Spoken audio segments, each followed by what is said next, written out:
Hedera Hbar, so we have just secured a Powerhouse for 2024.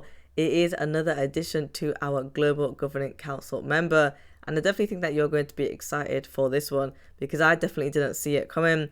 We're going to basically have a look at the stats of this, so we'll definitely take a deep dive into it and for the potential use case, of course, and what they will be doing in terms of Hedera's DLT and the price action of both Source and Hbar coin today. I mean, Source has been doing some numbers and we've basically reached another all-time high. So all I ask from you are two things, which is to smash that like button and to subscribe to the channel as well. Now, I actually did see this yesterday, but I already put the video out before I could include it. And so basically, I posted a tweet out 15 hours ago just to show you guys what has happened. So we've had that third edition now so far this year, and their revenue for last year was approximately $36 billion. And you're definitely going to recognize all of the different chocolates and snacks that they make because they're basically household brands. So Hedera have come out saying that Mondelez International, the multinational food company behind many of these iconic brands such as Oreo, Ritz Crackers and Toblerone, and we'll take a look at other chocolates that they own as well, has now joined the Hedera Council, furthering its exploration into real-world applications of DLT. Let's take a look at this video.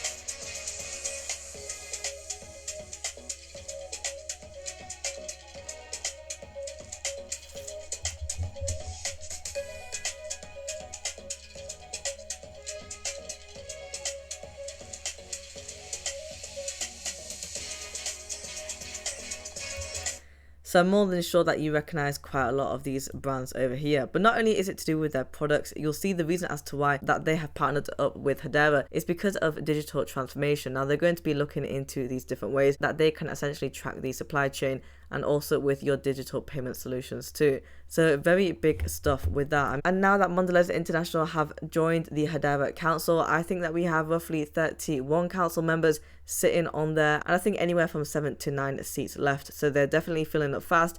And it has only been 1 month and 2 weeks of the year so far, and we've already got 3 new additions to it. So I definitely think that we should be able to fill this up by the end of this year in terms of the growth that we are seeing so far. So the reason as to why that they will be working with Hedera is to focus on digital transformation initiatives and also with supply chain management. And we're going to talk more about that as well. We do have a representative from Mondelez that is talking more about the checkout and how that will be as well. So we have over here that Mondelez International operates in over 80 countries and owns brands such as Oreo, Ritz, Cadbury Dairy Milk and Toblerone as well. Not only that though, you'll see over here they have previously teamed up with an early stage fintech payments company called SKUX to help expand the company's customer service program, and it will use Hedera to track the supply chain of consumer packaged goods and digital payment based offers as well. So they recently have experience in doing this, and it seems like as if they are open to do that as well. Not only that, but in terms of the supply chain,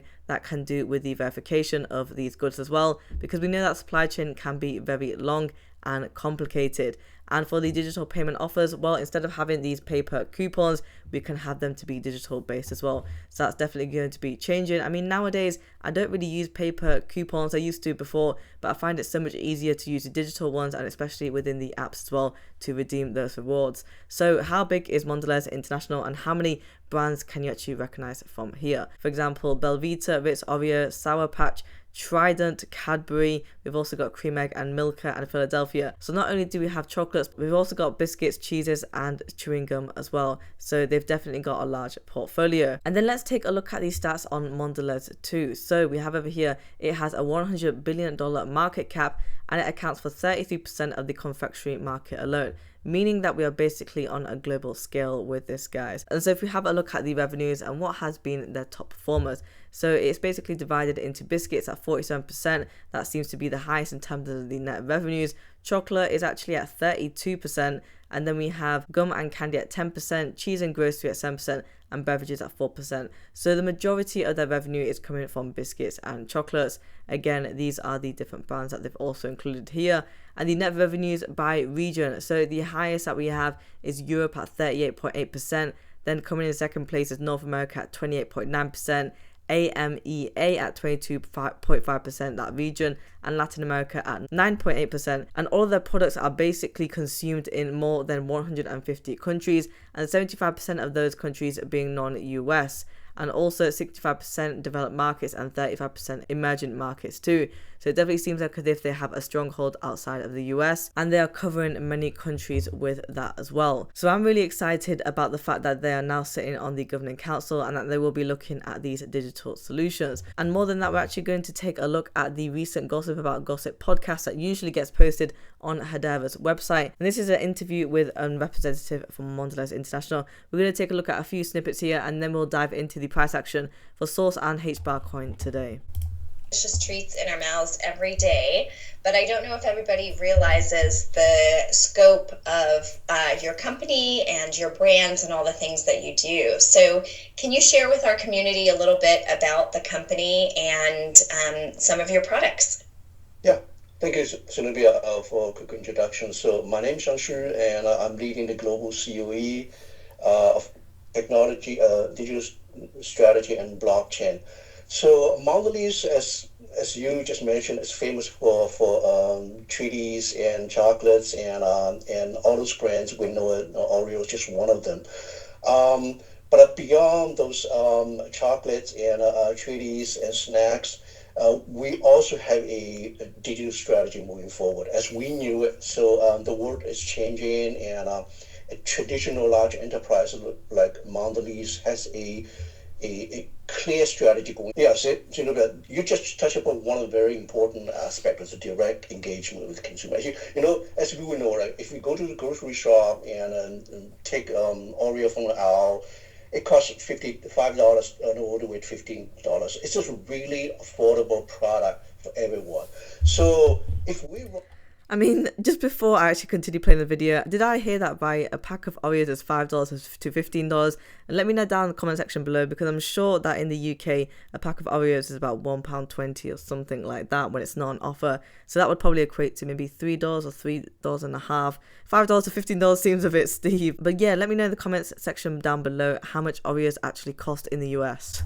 Running the same business for past 100 years, right? So we're going to have organic growth and have a 10-20% and adding on each every year. But if we want to leap beyond that 15-20% growth rate, right, then we're talking about how do we achieve this? How do we reach the Gen Z consumer, right? If we talk about Gen Z consumer, they're all on the phone, they're all on social media platform. If we want to engage those young consumer going forward and doubling our revenue progression, we need to adopt new strategy going forward, right? So, and just go to grocery shop and buy product is just one way to doing that. In general and digital strategy, right? Consumer engagement.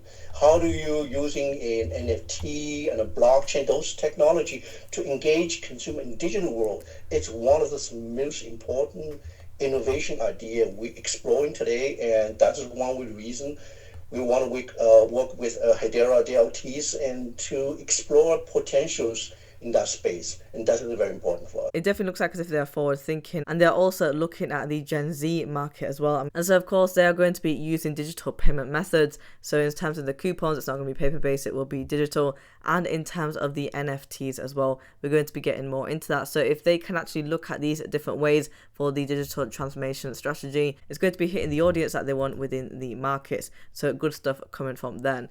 Now, we will be looking at the price action for Source today. I mean, I saw this and I was like, yes, we have reached a new all-time high now. We're currently trading at 0.1021. And on the one-day chart, we are up by a whopping 13.25%. For For the volume, we are up by 102.06%, and we're trading at $2.6 million.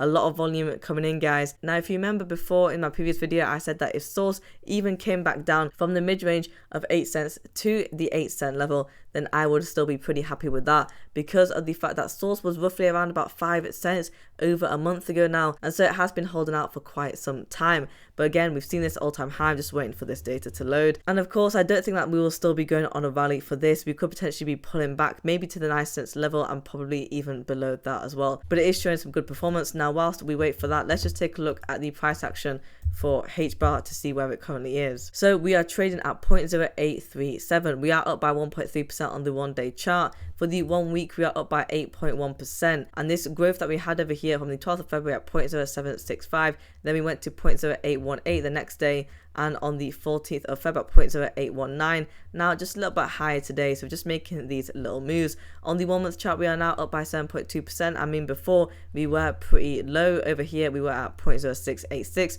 on the 23rd of January, so we are doing much better now in terms of the performance. I want to see the support level at 8 cents for Hbar coin. If you can remain there, we should be able to get back to that 9 cent level where we were before, back in December of last year. So this data still isn't loading, and it seems like as if my laptop is heating up. But still, what I want to basically see for Source, if you can just remain at that 8 cent level and see if you can find support there, if not even the mid-range of 7 cents. But this is a nice rally. I don't think that will last too long. Guys, if you want daily Hedera Hbar coin news, subscribe to the channel and like the video as well.